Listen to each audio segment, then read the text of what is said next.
नमस्कार मित्र आणि मैत्रिणींनो, वेलकम टू माय चॅनल. तुला जपणार आहे. आजच्या भागामध्ये हे दाखवलं गेलं आहे की मीरा इथे किचनमध्ये काम करत असते. अंबिकाही तिथे येते. मीरा म्हणते, अगं ताई, बरं झालं तू आली आहेस. मला एक गोष्ट तुझ्याशी बोलायचं आहे. मला ना ह्या घरामध्ये आपल्या बाबांचा भास होत आहे. असं वाटतंय ते आपल्या आजूबाजूलाच आहेत. असं काही बोलता क्षणी अंबिका म्हणते, मीही तेच बोलणार होती तुला. आत्तापर्यंत मला कधी जाणवलं नव्हतं, पण असं मीरा, मला का वाटतंय की आपले बाबा खरंच इथे आहेत. असं काही दोघींचं ऐकल्यानंतर ना मीरा खूप खुश होते की अगं ताई, माझ्या बोलण्याकडे तू आत्ता कुठे लक्ष द्यायला लागली आहेस, त्यामुळे मला खूप आनंद झाला आहे. चला आपण आपल्या बाबांना नक्की शोधून काढू. तोपर्यंत ते अजित नर्मदा आणि दामोदरकडे येतो. अजितचा गाल एकदम टम्मासा फुगलेला असतो आणि तो आपला गाल पकडून नर्मदासमोर बसतो आणि म्हणतो की अगं आई, बघ ना, त्या मायाला काय झालं आहे, काही कळायला मार्गच नाही. काल रात्री मी तिच्यासाठी एक सोन्याचा हार घेऊन आलो होतो. बायका किती खुश होतात. दागिने असं नवऱ्याने गिफ्ट केल्यानंतर पण ही सनकीनं दिली माझ्या कानाखाली ह्या मायाने. पण असं काही दिली की जसं की एका माणसाचा हात असतो ना, तशा प्रकारे माझा गाल पूर्ण सुजला आहे आणि मी ना आरशावरती जाऊन आदळलो. आरशावरती जाऊन आदळल्यानंतर ना मला मायाच्या रूपामध्ये इथे शिवनाथ दिसत होता. नर्मदा म्हणते, अरे काय बोलतोयस काय तू? तू रात्री घेतली याची, त्याच्यामुळे तुला प्रत्येक ठिकाणी शिवनाथ दिसत असेल. त्या मीराचा बाप इथे शिवनाथ कशाला येईल रे?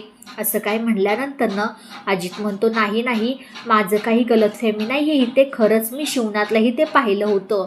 आणि हे सगळं बोलणं आपली अंबिका त्या तिघांचं बोलणं ऐकत असते. ही आत्मा आलेली असते.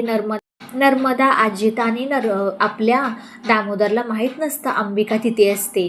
अंबिका म्हणते, अजितला हे जर दिसत असलं तर मलाही शोधून काढलंच पाहिजे. आणि शेवटीही ते अजितचं बोलणं ती अंबिका मीराला येऊन सांगत असते. अगं, तो अजित असं काही बोलत होता की बाबा त्याला दिसले होते. काय सत्य आहे मलाही कळायला काही मार्ग नाही आहे. तोपर्यंत असं काही झाल्यानंतर तोपर्यंत ते मंजिरी घराच्या बाहेर विचार करत असते की ही मीरा 2-4 दिवस झालं मला शिवनाथबद्दल काहीही बोलली नाही आहे. काय सत्य आहे ते काही विचारलंसुद्धा नाही तिने. तोपर्यंत मीरा तिथून जात असते. मीरालाही आपली मंजिरी हाक मारते, म्हणते ना, मीरा इकडे ये, मला तुझ्याशी बोलायचं आहे. मीरा म्हणते, बोला, काय म्हणताय तुम्ही? अगं, 4 दिवस झालं तू बाबांविषयी कसलाही विषय काढला नाहीस. काय बोलायचं बाबांविषयी? तुम्ही प्रत्येक टायमिंगला काही ना काही वेगळी कारणं देता आणि तुमचा प्लॅन काय आहे तो लवकरात लवकर मला समजेलच. तुम्ही माझ्या बाबांना लपवून ठेवलं, मला फोर्स करताय मूल जन्माला घाल म्हणून. आणि नक्की करायचं आहे तरी काय तुम्हाला? पण एवढं लक्षात ठेवा, तुम्ही कितीही शतरंजीच्या चाली जरी खेळत आल्या तर शेवटी ते माझ्या नजरेसमोर येणारच. असं काही बोलल्यानंतर ना मंजिरी म्हणते, बघू ना नक्की काय होते ते. तोपर्यंत ते मंजिरी मायाला म्हणजे शिवनाथला रूममध्ये स्वतःच्या घेऊन येते आणि तातडीने घेऊन आल्यानंतर दरवाजा वगैरे बंद करते. त्याच्यामुळे शिवनाथ खूप घाबरतो. म्हणतो की ह्या मंजिरीच्या मनामध्ये काय चाललंय त्याला काही मार्ग नाही आहे.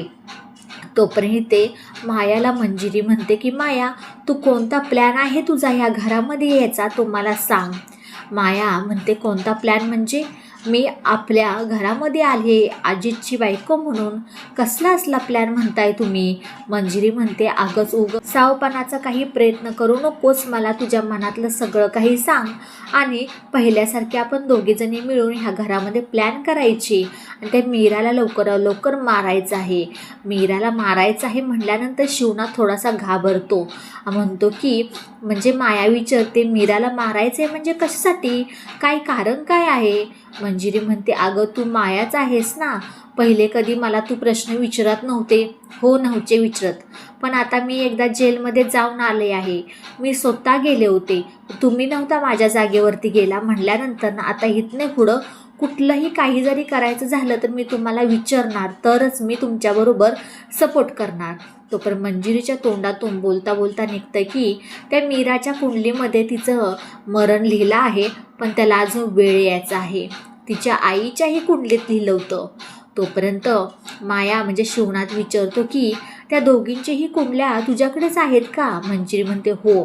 तोपर्यंत मंजिरी थोडीशी भानात येते, म्हणते काय रे, तुला एवढी चौकशी करायची काय गरज आहे?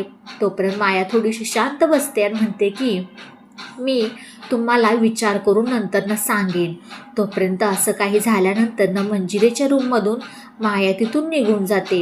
येणाऱ्या काही भागामध्ये आपल्याला थोडक्यात पाहायला भेटणार आहे की ते नर्मदा मायाबरोबर किचनबरोबर बोलत असते की अगं तू अजितबरोबर असं का वागत आहेस? तो बघ ना तुझ्याबरोबर किती प्रेम करतो, लग्न झालं आहे तुमच्या दोघांचं. असं काही बोलत असताना तिला समजूत घालते मायाला आणि तिथून नर्मदा निघून जाते. नर्मदा गेल्यानंतरही ते मायापाशी अंबिका मीरा असतात आणि ते त्या मायाला कसं बसं ते स्टोरूममध्ये घेऊन येतात. स्टोरूममध्ये घेऊन आल्यानंतरनं चारी बाजूला आरशेच लावलेले असतात. आरशांवरतं कापड काढल्यानंतर जिथे तिथे शिवनाथच दिसत असतो. तेव्हा कुठे अंबिका आणि मीराच्या समोर सत्य येतं की मायाच्या रूपातला हा शिवनाथच इथे आहे. आणि तेवढ्यात बघून असं नको असं नर्मदाही तिथेच असते. नर्मदालाही मायाच्या रूपामधला शिवनाथ दिसलेलं असतं. आता नर्मदा ह्याच्या पुढे कोणता तिचा पाऊल उचलणार आहे असं काही आपल्याला पाहायला भेटणार आहे. व्हिडिओ शेवटपर्यंत पाहिल्याबद्दल खूप सारे मनापासून धन्यवाद. आवडल्यास एक लाईक सबस्क्राईब करायला विसरू नका. चला भेटूया पुढच्या व्हिडिओमध्ये. बाय बाय सगळ्यांना.